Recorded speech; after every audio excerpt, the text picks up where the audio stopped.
오늘 함께 봉독해 주신 역대상 15장 25절부터 29절까지의 말씀을 가지고 함께 은혜를 나누기 원합니다. 우리 교회 유튜브 채널을 자주 들어가 보시나요? 저는 거의 안 들어갑니다. 왜냐하면 제 목소리를 다시 영상으로 듣는 게 너무 힘들어가지고 가끔 주선이가 틀어놓고 이렇게 잘 때 제가 가서 살짝 끄기도 합니다. 너무. 그런데 들어가 보면 매주 설교 올라가는 것, 설교 전체 이외에 쇼츠라는 게 있습니다. 영상 보시면 이렇게 짧게 한 1분 안쪽으로 이렇게 편집된 영상이 쇼츠인데 매주 우리 김혜민 전도사가 직접 만들어서 올리게 됩니다. 늘 그리고 수시로 들어가가지고 좋아요가 몇 개 이렇게 돼 있나 엄청 웃겨요. 자기가 만든 영상 말씀이 좋아야 많이 눌릴 텐데 그게 아니라 자기가 잘 편집해서 올리면 좋아요가 많이 눌린다고 생각을 합니다. 참 단순하죠. 그러니까 한번 기분 좋으라 한번 눌러주시면 좋을 것 같습니다. 강요는 아닙니다. 어느 날 아내가 이런 얘기 하는 거예요. 오늘 아내가 쇼츠에 좋아요가 아니라 싫어요가 눌렀다고 저한테 얘기해 주는 거예요. 근데 한 번이 아니라 누군가가 올릴 때마다 싫어요를 누른다는 거예요. 혹시 에어컨 좀 더 세게 좀 조절이 가능할까요? 에어컨 좀. 네. 그래서 제가 어떻게 했을까요? 그 말 듣고 아이 뭐 그럴 수도 있지 라고 넘기는 게 아니라 도대체 그 사람 누구야 찾아내 이렇게 얘기했습니다. 근데 안타까운 것은 그 사람을 찾아낼 수가 없었습니다. 지금도 모릅니다. 혹시 이 자리에 계신 건 아니시죠? 제 눈빛을 좀 바라보시죠. 의심되는 분 지금 찾아내야 될 것 같습니다. 그런데 얼마 지나지 않아서 이번에는 단순히 싫어요가 아니라 영상에 댓글이 달렸다는 거예요. 댓글이. 이런 댓글 달렸습니다. 띄워줘 보시죠. 저게 뭐의 줄임말인지 혹시 아십니까? 지읒 리을이? 차마 제 입으로는 하여튼 그겁니다. 그래서 또 그렇죠? 삐 소리 하는 거야. 그래서 제가 어떻게 했을까요? 당장 삭제해. 아예 댓글 쓰는 창을 닫아버렸습니다. 아예. 저는 제가 좋아요와 싫어요에 되게 무관심한 사람인 줄 알았습니다. 그리고 혹시 누군가 나쁜 댓글을 달아도 쿨하게 뭐 그럴 수 있지라고 넘길 줄 알았습니다. 그런데 막상 당해보니까 전혀 그렇지 않았습니다. 싫어요를 누른 사람이 있다는 것을 안 이유로 수시로 아내에게 혹시 이번에는 누가 싫어요를 누른 사람 없어라고 물어보기도 하고 또 설교를 쓸 때마다 저 댓글이 지읒 리을하네 뭔 삐소리야 계속 머릿속에 남는 거예요. 그래서 제가 쓰면서도 지금 내가 쓰는 설교가 누군가에게는 지랄하는 것으로 들리면 어떻게 해야지, 누군가는 개소리로 들리면 어떻게 해야지, 이런 생각이 자꾸 머릿속에 드는 거예요. 그래서 몇 주간 고생을 했습니다. 지금은 그렇지 않습니다.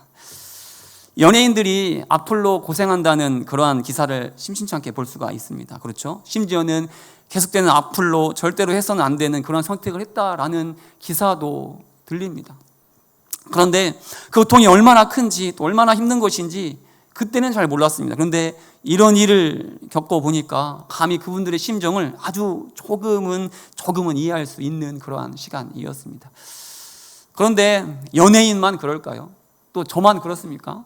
여러분들도 다른 누군가의 평가를 그리고 다른 사람의 시선을 자주 의식하며 살고 있지 않습니까? 그래서 행여 누군가 나에게 뒷담화하는 말을 건너 듣게 된다면 또 누군가에게 안 좋은 소리를 듣게 된다면 며칠 밤 잠을 설치는 분도 혹시 이 자리에 계시지 않습니까? 몇 년 전에 이런 제목의 책이 유행했었습니다. 미움받을 용기라는 책 엄청 유명했었는데 다들 읽어보셨죠? 상담 심리학에서 상당히 영향을 미쳤던 책이라고 합니다. 타인의 시선을 지나치게 의식하며 사는 자들에게 나름 해방구와 같은 역할을 하는 그런 책이었다고 합니다. 이 책에서 말하는 핵심은 모든 사람에게 좋은 평가를 받을 수 없다는 사실을 인정해라. 그것이 바로 뭐냐면 미움받을 용기를 가져라 라는 거죠. 미움받을 용기. 그러니까 그러면 미움받을 용기가 있으면 남의 시선, 남의 평가에서 자유로워질 수 있다라는 거죠.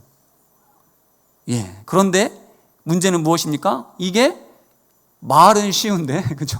말은 너무 쉬운데 실제 삶 속에서 남의 시선과 남의 평가에서 자유로워지는 것, 즉 이 미움받을 용기를 갖는 것이 말은 쉬운데 실제 현실 가운데 살아내는 것은 결코 쉬운 일이 아니다라는 거죠. 그렇지 않습니까? 오늘 우리가 봉독한 본문은 온 이스라엘의 왕이 된 다윗이 하나님의 임재를 상징하는 언약궤를 예루살렘으로 모셔오는 장면을 전해주고 있습니다. 그런데 하나님의 언약궤를 모실 때 다윗이 어떻게 했다라고 말씀을 전합니까? 우리 본문 29절 상반절인데 우리 다 함께 화면 보시면서 봉독하겠습니다. 시작. 사울의 딸 미갈이 창으로 내다보다가 다윗 왕이 춤추며 뛰노는 것을 보고. 네, 여기까지 읽겠습니다. 언약궤가 다윗성 즉 예루살렘에 들어올 때 다윗이 무엇을 하고 있었다고 말씀 전합니까? 다윗 왕이 춤추며 뛰어 놀았다라고 전합니다. 같은 장면을 사무엘하 6장 14절은 좀 더 구체적으로 이렇게 전하는데 제가 봉독하겠습니다. 다윗이 여호와 앞에서 힘을 다하여 춤을 추는데 그때에 다윗이 배 에봇을 입었더라. 온 힘을 다해 춤을 추었다라고 말씀은 전합니다. 보통 사람이 언제 춤을 추죠? 춤을 아주 잘 추실 것 같은 우리 조영기 집사님, 언제 춤을 추십니까? 언제 보통 춤을 추죠? 그렇죠. 우울할 때, 막 슬플 때 춤을 추십니까? 그럼 정상이 아니란 말이 듣겠죠. 기쁠 때, 그렇죠. 신날 때, 기분 좋을 때. 그런데 그냥 기쁠 때 춤을 추십니까? 그냥 신나고 그냥 좋을 때가 아니라 어떨 때죠? 너무 신날 때, 그렇죠. 정말 기쁠 때, 정말로 좋아서 춤이 저절로 나오는 거죠. 저절로. 지금 다윗도 마찬가지입니다. 하나님의 임재를 상징하는 언약궤가 자신이 다스리게 될 그 온 이스라엘 땅에 입성하는 것이 다윗은 너무 기뻤습니다. 너무 좋았습니다. 적당히가 아니라 너무. 그래서 다윗은 지금 온 힘을 다해 춤을 추고 있는 겁니다. 심지어 얼마나 신나게 얼마나 기쁘게 춤을 추었던지 자신의 옷이 벗어지는 줄도 몰랐다라고 말씀은 전하고 있습니다. 자, 그런데 이러한 다윗의 모습과는 정반대로, 아니 오히려 이러한 다윗의 모습을 곱지 않게 보는 시선이 하나 있었는데 누굴까요? 바로 본문 29절 다시 한번 다 함께 봉독하시죠. 시작.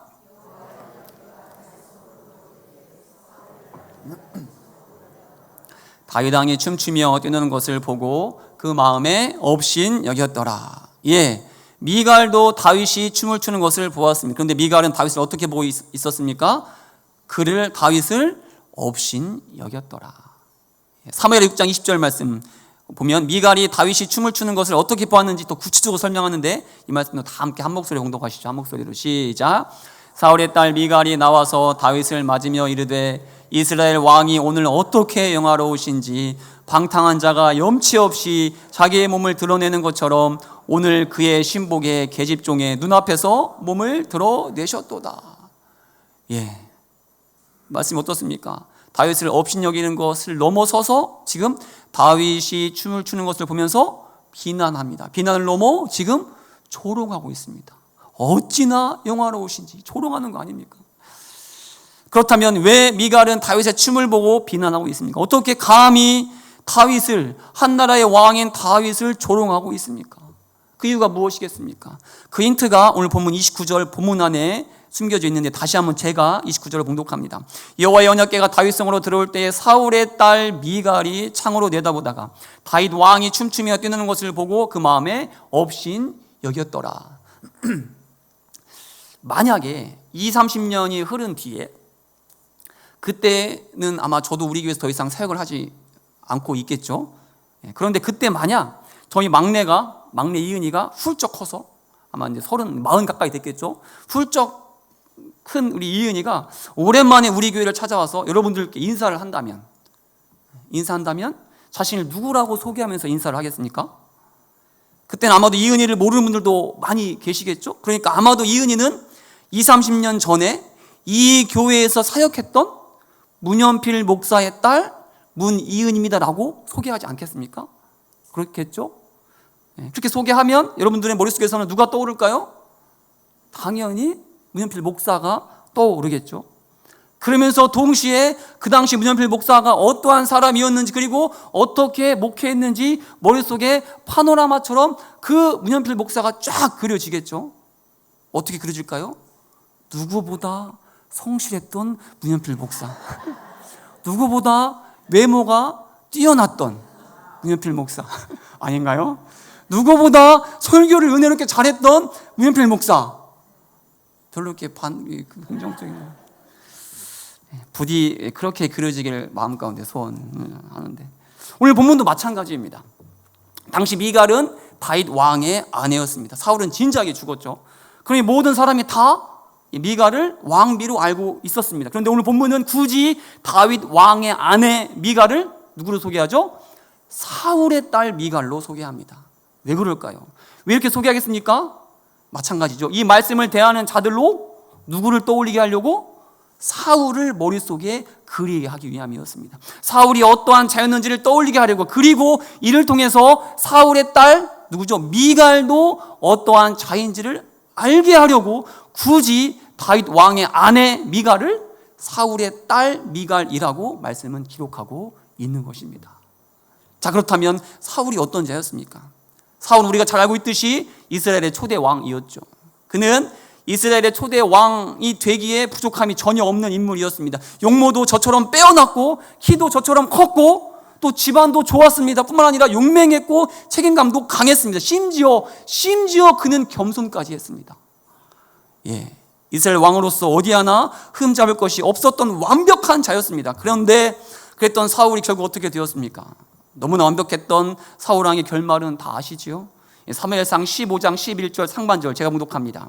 내가, 즉 하나님께서 사울을 왕으로 세운 것을 어떻게 하셨다고요? 후회했다. 그렇습니다. 하나님께서는 사울을 이스라엘의 왕으로 세우신 것을 후회하셨습니다. 그래서 어떻게 하셨습니까? 사무엘상 15장 23절 하반절 제가 봉독합니다. 여호와께서 사울 왕을 버려 왕이 되지 못하게 하셨나이다. 하나님께서는 사울을 왕으로 세우신 것을 후회하셨습니다. 그래서 어떻게 했습니까? 그를 버리셨습니다. 왕의 자리에서 그를 쫓아내셨습니다. 그렇다면 사울 왕이 하나님께 버림받은 이유가 무엇입니까? 그렇게 완벽했던 사울이 왜 이렇게 비참한 결말을 맞이하게 되었을까요? 그 이유는 사무엘상 15장 24절 사울 왕 스스로 고백하는데 우리 다 함께 이 말씀을 한 목소리에 봉독합니다. 시작. 명령과 그의 말을 청종하였음이니이다. 그렇습니다. 사울 왕은 사람을 두려워하는 자였습니다. 그래서 사람의 평가, 사람의 시선을 늘 의식하며 살았습니다. 왜냐하면 그래야 왕의 자리를 지킬 수 있을 것이다라고 착각했기 때문이죠. 사람의 마음에 들지 못하면, 사람에게 좋게 보이지 못하면 왕의 자리에서 쫓겨날까 봐 늘 염려하며 늘 불안해하며 살았던 자가 바로 사울이었다라는 것이죠. 그런데 오늘 본문은 미갈을 어떻게 소개한다고 했죠? 미갈이 바로 그런 사울의 딸이다. 그렇다면 미갈도 어떤 자라는 말입니까? 미갈도 어렸을 때부터 아버지 사울 왕으로부터 보고 자란 것이 무엇이겠습니까? 늘 사람의 시선을 의식하고 늘 사람의 평가에 일희일비하고, 그래서 어떻게 하면 사람에게 좋은 평가를 받을까? 어떻게 하면 사람의 마음에 들 수 있을까? 그 사람의 마음을 얻을 수 있을까? 이거를 늘 염려하고 고민하며 사는 그런 아버지 사울의 모습 가운데 미갈도 마찬가지로 그러한 모습을 배우지 않았겠습니까? 마찬가지로 늘 사람을 의식하면서 어떻게 하면 사람에게 좋은 평가를 받아서 지금의 자리를 유지할 수 있을까? 이걸 미갈을 역시 본능적으로 배우지 않았겠습니까? 그러니 사람 앞에서 왕다운 모습을 보이지 않았던 다윗, 사람 앞에서 전혀 왕다운 채통을 지키지 않았던 다윗, 사람 앞에서 왕으로서의 품위를 지키지 않았던 다윗의 모습을 미갈은 용납할 수 없었던 거죠. 행여 그런 다윗의 모습을 백성들이 싫어할까 봐, 그래서 다윗이 자신의 남편이 왕의 자리에서 쫓겨나면 어떻게 하나? 그러면 나도 왕비의 자리에서 쫓겨날 텐데. 이러한 염려와 불안으로 감히 다윗을 향해, 한 나라의 왕을 향해 조롱과 비난을 쏟아붓고 있었던 것입니다. 반면에 다윗은 어떠했습니까? 다윗은 그 많은 백성 앞에서 또 그 많은 신하 앞에서 전혀 그들의 시선을 의식하지 않았습니다. 전혀 그들의 평가에 신경 쓰지 않았습니다. 그래서 옷이 다 벗겨지는 줄도 모르고 그냥 기뻐 춤을 추었습니다. 온 힘을 다해 언약궤를 맞이했습니다. 어떻게 이럴 수가 있었습니까? 어떻게 다윗은 한 나라의 왕인데 왕복도 벗어 던지고 온 힘을 다해 춤을 출 수가 있었겠습니까? 사무엘하 6장 21절에서 그 이유를 밝혀주고 있는데 우리 다 함께 한 목소리로 봉독하시죠. 시작. 그가 내 아버지와 그의 온 집을 버리시고 나를 택하사 나를 여호와의 백성 이스라엘의 주권자로 삼으셨으니 내가 여호와 앞에서 뛰놀리라. 아멘. 자신을 비난하고 조롱하는 미갈을 향해 다윗이 뭐라고 답을 하고 있습니까?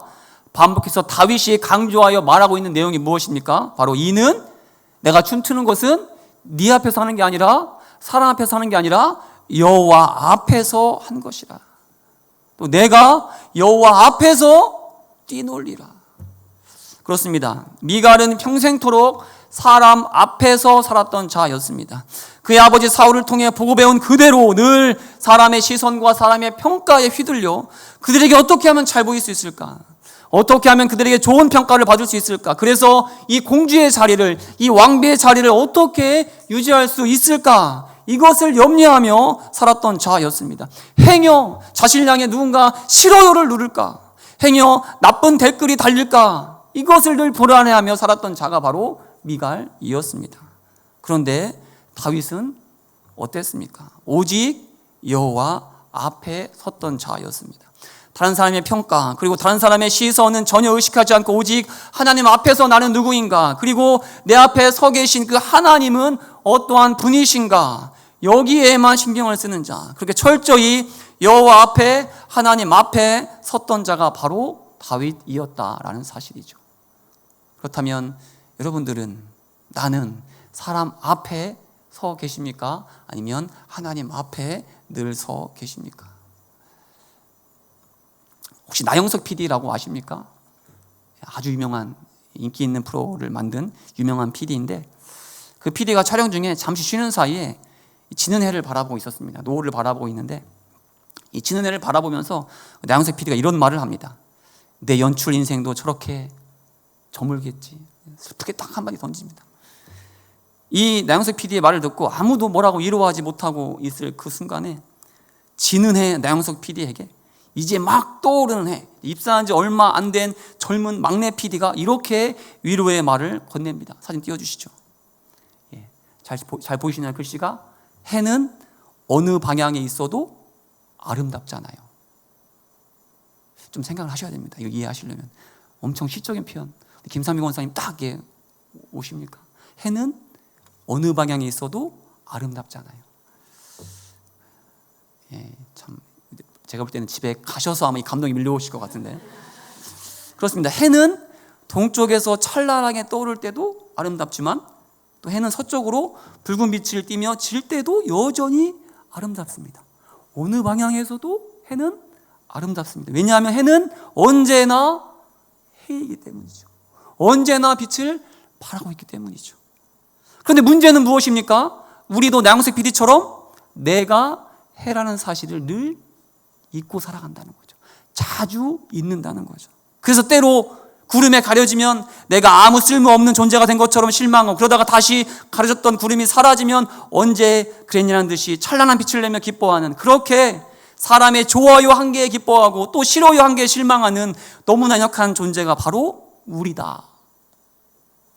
거죠. 그런데 미갈이 바로 그러한 연약한 자였다는 겁니다. 왜냐하면 미갈은 언제나 사람 앞에 섰던 자였기 때문이죠. 늘 사람의 평가, 사람의 시선 앞에 섰던 자였기 때문입니다. 그럼 다윗은 어땠습니까? 다윗은 어떤 자였다고 했죠? 다윗은 자신이 누구인지를 잘 알았습니다. 자신이 어떠한 존재를 너무 잘 알았습니다. 왜냐하면 다윗은 언제나 여호와 앞에, 하나님 앞에 선 자였기 때문입니다. 구름에 가려도 달에 가려도 찬란하게 떠오를 때도 서럽게 질 때도 언제나 자신을 해라고 말씀해 주시는, 자신을 해라고 여겨주시는 그 하나님 앞에 선 자가 바로 다윗이었기 때문입니다. 다윗만큼 실수를 많이 한 왕이 또 어디 있습니까? 그렇지 않습니까? 다윗만큼 실패를 많이 한 경험이 있는 왕이 또 어디 있습니까? 또 다윗만큼 파렴치한 죄를 저지른 왕이 또 어디 있습니까? 만약 다윗이 사람 앞에 섰다면, 그래서 사람의 평가에 마음을 빼앗겼다면 아마 다윗은 수많은 실효와 감당할 수 없는 악플로 진작에 모든 것을 다 포기했을 겁니다. 그렇지 않겠습니까? 그런데 지금 다윗이 서 있는 곳이 어디입니까? 아니, 늘 다윗은 누구 앞에 선자로 살았습니까? 여전히 회개할 때에 용납해 주시는, 여전히 주 앞에 눈물로 엎드릴 때 이해해 주시고 품어주시는, 그렇게 말로 설명할 수 없는 사랑과 은혜로 다윗의 요새, 다윗의 피할 바위, 다윗의 산성이 되어주신 그 여호와 앞에, 하나님 앞에 선 자였기 때문에 다윗은 다시, 그럼에도 불구하고 다시 살아갈 수 있었던 것입니다. 아니, 회개할 때 용서해 주시고 다시 기회 주시는 하나님 앞에서 감사하며 감격하며 기뻐 뛰며 춤을 추는 예배자로 살아갈 수 있었다라는 것이죠. 그렇다면 우리는 어떻습니까? 하나님께서 우리를 어떻게 보실까요? 하나님께서 여러분을 어떻게 보신다고 생각하십니까? 다윗만 특별해서 다윗만 특별하게 사랑해 주시는 것일까요? 당연히 아닙니다. 자, 정말로 좋아하는 말씀, 수시로 인용하는 말씀, 로마서 5장 8절인데 다 함께 한 목소리에 봉독하시죠. 시작.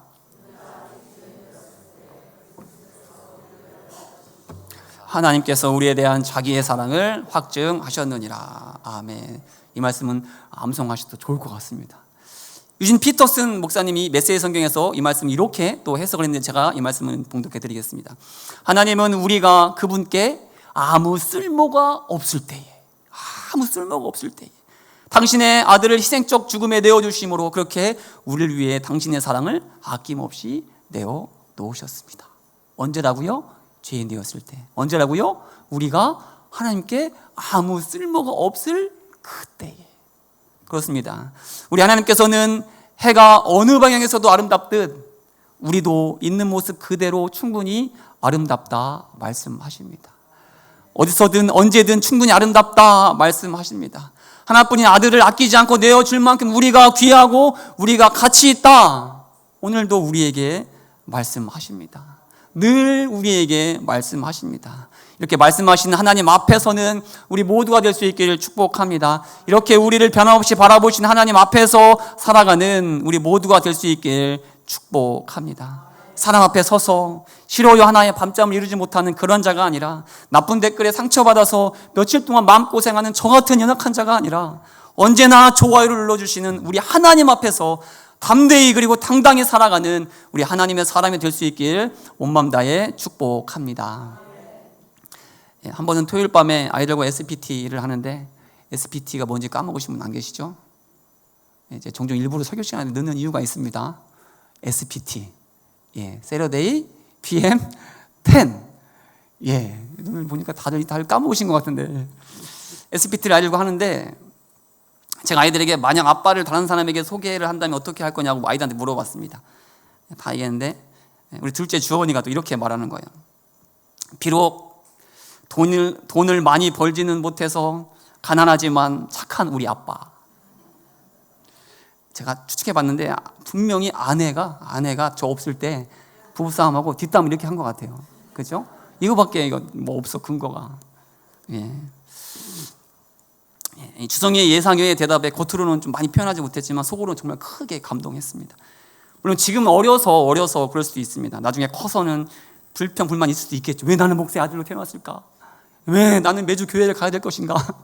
왜 나는 풍족하게 살지 못하는 것인가? 라고 불평, 불만할 수도 있을 텐데, 그럼에도 지금은 그래도 착한 우리 아빠라고 친구들에게 소개하겠다는 그 말이, 돈을 많이 버는데 이 기준이 얼마인지 모르겠습니다. 버는 착한 아빠라고 소개하겠다는 그 말이 정말로 감동이었고 또 고마웠습니다. 그러면서 동시에 하나님께서는 다른 누군가에게 우리를 소개하실 때, 나를 소개하실 때 뭐라고 하실까라는 생각이 들었습니다. 뭐라고 소개하실까요? 뭐라고 소개하시면 좋으실 것 같아요? 아마 하나님은 저를 바라보시면서 이렇게 소개하실 것 같아요. 비록 문 목사는 똑똑하지 못해도, 비록 문 목사는 잘생기지는 못해도, 비록 잘하는 것이 변변치 못해서, 비록 목회할 때 여러 가지 실패와 실수가 있었지만, 그래서 늘 죄 가운데 무너지겠지만, 그래도 문 목사는 내 사랑하는, 내 생명과도 바꿀 수 있는 너무도 귀한 내 아들. 저만 그런 게 아니라 우리 김 집사님도, 우리 이건사님도, 우리 박 장로님도 다 하나님께서 분명히 이렇게 소개하실 거예요. 비록 연약해도, 비록 죄 가운데 수시로 넘어져도, 비록 세상 속에서 그리스도인다운 삶을 제대로 살아내지 못해도, 우리 김 집사는, 우리 이건사는, 우리 박 장로는 내 사랑하는, 내 생명과도 바꿀 수 있는 너무도 귀한 내 아들이다, 내 딸이다. 그렇습니다. 우리는 어디서든 언제든 아름답습니다. 충분히 아름답습니다. 왜냐하면 우리는 해보다도 더 빛나는, 해보다도 더 아름다운 하나님의 자녀이기 때문입니다. 하나님께서 하나뿐인 아들 예수 그리스도를 내어주셔서 우리를 내 아들, 내 딸로 삼아주셨기 때문입니다. 한 주간 우리를 자녀 삼아주신, 그래서 우리를 있는 모습 그대로 사랑해주시는 하나님 앞에서 하나님의 자녀다운 삶을 살아내는 우리 모두가 될 수 있길 온 마음 다해 축복합니다. 그래서 사도 바울의 고백처럼 사람을 좋게 하는 자, 사람을 기쁘게 하는 자가 아니라 오직 우리 앞에 서 계신, 우리를 있는 모습 그대로 사랑해 주시는 그 하나님 앞에 하나님만 기쁘시게 하는 자, 하나님께만 영광 올려드리는 우리 모두가 될 수 있길, 우리 기흥지구촌교회가 될 수 있길 온 마음 다해 축복합니다. 다 함께 기도하시겠습니다.